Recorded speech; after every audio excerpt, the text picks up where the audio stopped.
Good day everyone, hope you guys are having a blessed and amazing day.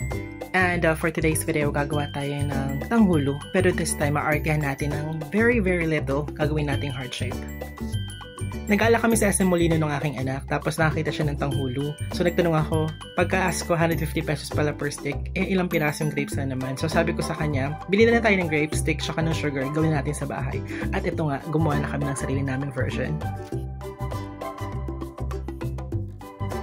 Madali lang naman siyang gawin. So, yung isang grape, half mo lang siya or cut mo lang siya sa kalahati. Medyo slant mo lang yung knife mo ng kaunti at makaka-form ka na ng heart shape na grape. Just like so.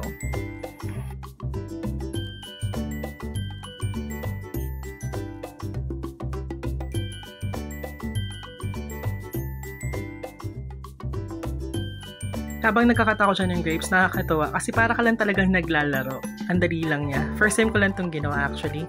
Tsaka bonding na rin namin to ng anak ko. Kasi of course, pag college siya, lagi nasa labas ng bahay.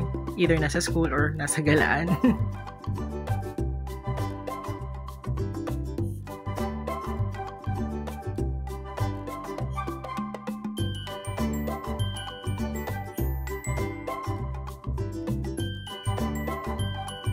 Habang kinakat ko na yung mga grapes, yung anak ko naman, nag-prepare na siya ng bucket ng water na may ice at saka ng sugar para at least ready na namin i-coat ng sugar yung grape after ko na itusok sa sticks. Kasi mga 10 pieces lang ginawa ko kasi feeling ko sobrang dami na nun para sa aming dalawa.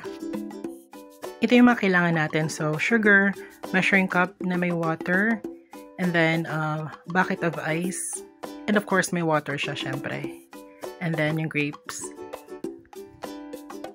Ayan, so simulan na natin ang pagluluto. Now, naka-off pa dyan yung lutuan ha, hindi pa siya naka-on. Mag-measure ka lang ng 100 ml ng water and then 1/4 ng sugar. So, pakuluin mo lang siya. Now, kailangan yung sugar dyan medyo, or yung water, sugar, medyo brown siya ng konti, parang ganyan. Tapos pwede na natin, i-coat ng sugar yung mga grapes. Yun nga, nagkamali ako dyan since first time namin. Dapat pala tinurn off ko na yung stove para hindi masyado maluto yung sugar. Pero okay naman. So, after mo makoat yung grapes ng sugar, pwede mo na siyang ilagay dito sa bucket of water na may ice. So, simple lang. Ganyan lang. Napakadali lang. Reminder lang guys, ingat tayo sa sugar kasi medyo mainit yan. Napaso nga ako nung una. Pero okay lang, since practice lang naman yan.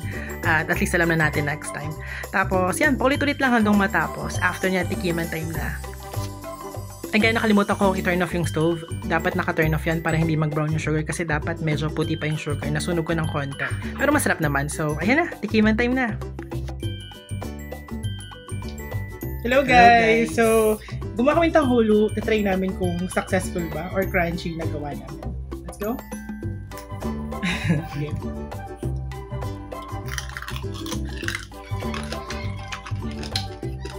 Winner! Hope you guys like my video. Please don't forget to like, share, and subscribe, and also hit the notification bell para lagi kayong updated sa mga latest videos ko. Thank you so much. Have a great day. Bye!